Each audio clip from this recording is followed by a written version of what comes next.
तो यार दोस्तों, कल की एक वीडियो में मैंने आप लोगों द्वारा उठाए गए क्वेश्चन को बहुत प्रमुखता से लिया था और जिसमें आप लोगों ने बार बार मुझसे ये पूछा था कि यार टर्की को लेकर इतनी सारी खबरें निकल कर आ रही है कि भारत उसकी मदद कर रहा है, इजराइल कर रहा है, आर्मेनिया कर रहा है और दुनिया भर के 95 कंट्रीज टोटल ऐसी हैं जो इस समय टर्की को अपनी मदद दे रही हैं।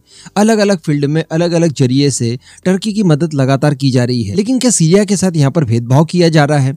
क्योंकि सीरिया से संबंधित उतनी बड़ी बड़ी खबरें निकलकर नहीं सामने आ रही है जिस तरह की खबरें टर्की से आ रही है। तो यार दोस्तों, इसको लेकर यहाँ पर कई सारी चीजें निकलकर सामने आई है, लेकिन उससे पहले आप खुद इस स्थिति में अपने आप को रखकर देखिए और उसके बाद एक आंसर दीजिएगा। दो देशों में आपको जाना है मदद करने के लिए, टर्की और सीरिया।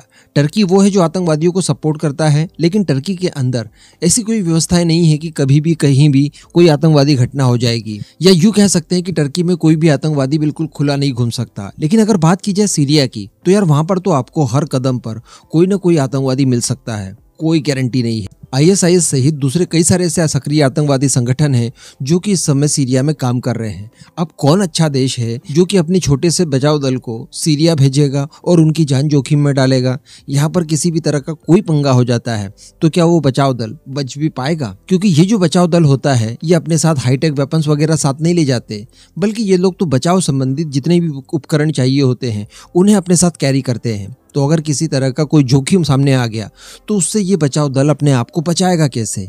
एक सबसे बड़ा कारण ये है कि सीरिया को लेकर ज्यादा लोग कॉन्शियस नहीं है और उसके ऊपर ज्यादा ध्यान नहीं दिया जा रहा है। इसके अलावा सीरिया ने भी एक प्रॉब्लम को रेज करने की कोशिश की और सीरिया की तरफ से ऑफिशियली ये कहा गया कि देखिए, जो वेस्टर्न कंट्रीज द्वारा हमारे ऊपर सैंक्शंस लगाए गए हैं, इस वजह से हमारी ज्यादा मदद दूसरे देश नहीं कर पा रहे हैं, कई सारी राहत सामग्री हम तक नहीं पहुंच पा रही है, तो इन सैंक्शंस को हटाया जाए एटलीस्ट तब तक जब तक हम लोग इस क्राइसिस को फेस कर रहे हैं। कहने का मतलब मदद की अच्छी खासी रिक्वायरमेंट है वहां पर, लेकिन जरूरत के हिसाब से मदद वहां पर नहीं पहुंच पा रही है अगर हम लोग कंपेयर करें टर्की से। तो इसके अलावा दोस्तों, इन लोगों का जो स्वैग है वो थोड़ा सा अलग ही है। खबर कुछ इस तरह की निकल कर आ रही है कि इजराइल जो कि टर्की में बढ़ चढ़कर मदद कर रहा है, 400 से ज्यादा लोगों की अपनी एक बचाव टीम भेजी है टर्की, और बड़े पैमाने पर वहां पर टर्किश लोगों को इजराइल द्वारा मदद की जा रही है, ठीक वैसी ही जैसी भारत कर रहा है। अब बताया जा रहा है कि इजराइल की तरफ से इसी तरह की एक बचाव टीम सीरिया भी भेजी गई और सीरिया को भी इस तरह की मदद की ऑफर दी गई,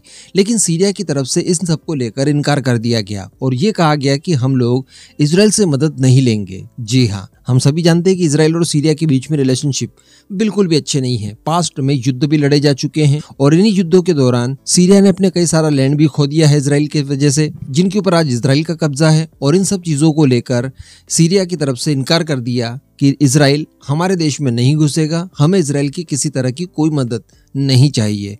कहने का मतलब मदद के लिए भी क्या कोई कंडीशंस रखता है बीच में? नहीं, शायद। अगर इस तरह की चीजें होती तो टर्की भी मना कर सकता था। टर्की और भारत के बीच में रिलेशनशिप भी बिल्कुल वैसे ही हो गए इस समय, लेकिन इसके बावजूद टर्की ने इन सारी मददों को स्वीकार किया। इवन जो मदद उससे ज्यादा है उसके लिए आह्वान भी किया कि भारतीय जनता अगर इन सब चीजों को हमें पहुंचाने में सक्षम है तो प्लीज पहुंचाइए। तो एक यही कारण है कि आपको सीरिया की खबरें काफी कम देखने के लिए मिल रही है और यहाँ पर बिल्कुल भी आपको उदास होने की जरूरत नहीं है। ये आज जो कुछ भी है ये अपनी खुद की वजह से है। इस तरह से मदद को लेकर अगर कंडीशंस रखेंगे तो शायद ही कोई बेवकूफ देश होगा जो इनकी मदद के लिए वहां पर जाएगा। इस पूरे मुद्दे पर अब आपका जो भी मानना हो नीचे कमेंट करके जरूर बताइएगा।